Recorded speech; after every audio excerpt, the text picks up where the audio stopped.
bà nhìn cháu trộm vía cháu lớn ấy thì tí nào không?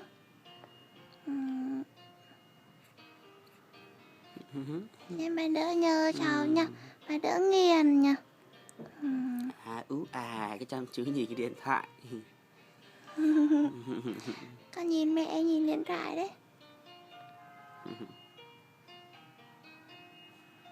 Bà nhìn cháu có một cây vàng nhá, mũ vàng, áo vàng này. Trông cháu giống hoàng tử không?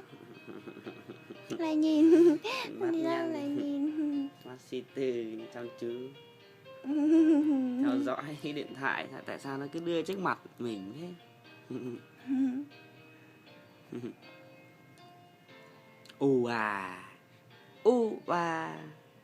Hôm qua cháu đi tiêm phòng hôm kia nhỉ? Hôm kia cháu đi tiêm phòng đau lắm bà. Cháu đi tiêm lao đây.